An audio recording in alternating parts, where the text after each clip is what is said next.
Young Sceptic. Rob, what do I call you? Young Sceptic. Young Sceptic. Should we start that again? No. Okay. So, we're on the set of your second music video. Yeah. First day, isn't it? First day of filming, yeah. How would you say it's gone so far? It's been interesting. I think we've come here with a sort of plan. And we found random things along the way. And I think that's what we do with every music video, don't we? We're in Leeds for the first time filming.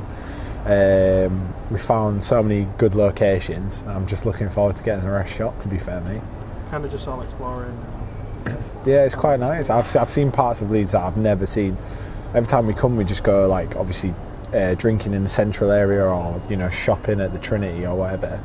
But you know, to see some of the canal side and some of the amazing artwork that's by there, and we've been filming near the back entrance of the station today and things like that. So it's been different, hasn't it? I've really enjoyed it.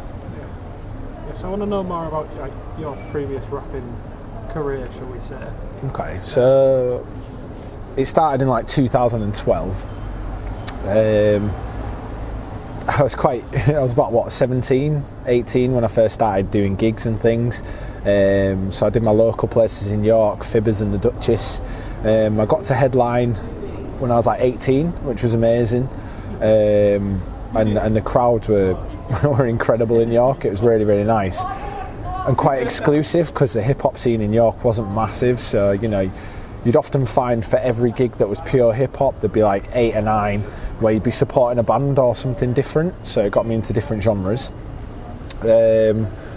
Nothing really big until I got to uni and we did Spark FM.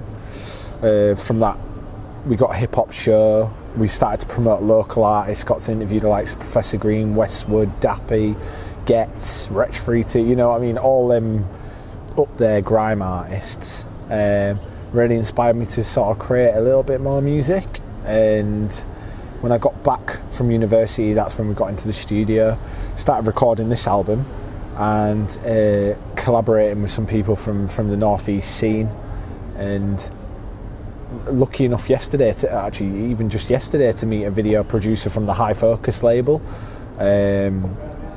And you know, things are really, really going now, and we've got Josh on board, you know, a high quality video producer and editor, you know, of the likes I've not had before. So Let It Go was my first music video, and that was huge for me, and yeah, it's just been a heck of a whirlwind ride, and we're up to this point now, and we're going to take this album, we're going to go on the road with it and keep filming videos, little clippets of everything really. So this is kind of like, weirdly, 2012 it started, but 2019, my first album, it feels like we've had the warm up, and this is time to go for it now.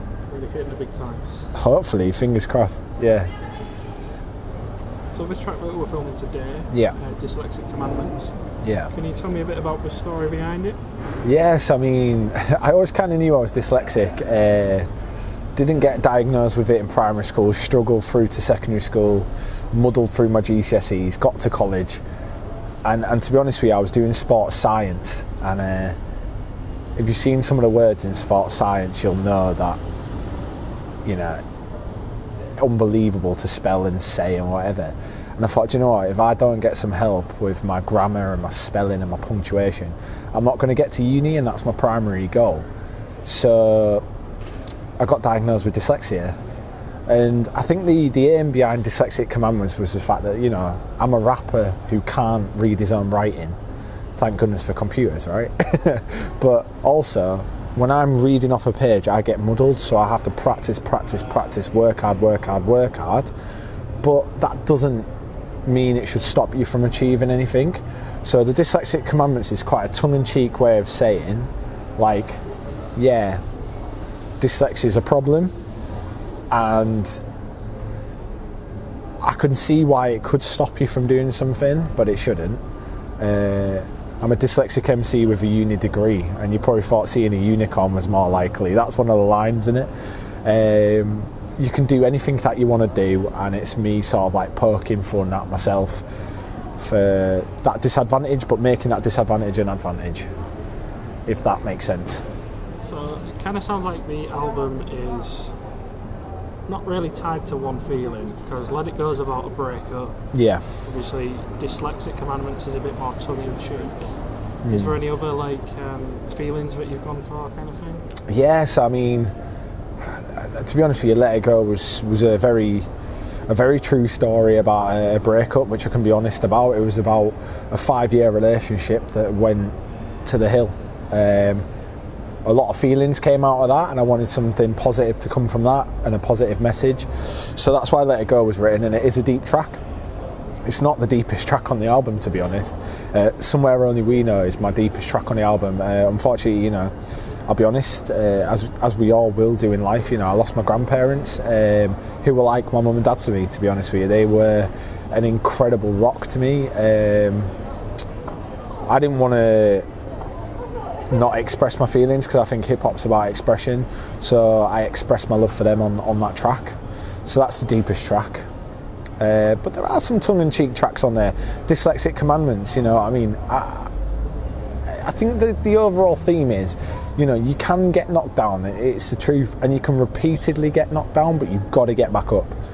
And that's the moral of my story, really, and that's the moral of that album. So you'll hear that in Simone, another track on the album there. You'll hear that it's a theme in all of the tracks, but out of a negative situation always comes a positive situation, and that was the whole theme behind the album, really, mate. And what's the name of the album, and when is it releasing? So the name of the album is Getting Over Rosie. It's got a double-barreled meaning on that one. So when I get embarrassed, or when I don't understand something, or can't work something out, or feel insecure, I go red. And it's so obvious, so I get rosy cheeked, so I get a bit over Rosie. But also it's about, you know, going through breakups and things in life. I've used Rosie as a general name and created the album around that. And it's out on Friday, so September the 20th, 2019. It feels weird saying that, because we keep going for dates and we didn't hit them, but we're there, and it's going to come out, so I'm hugely excited.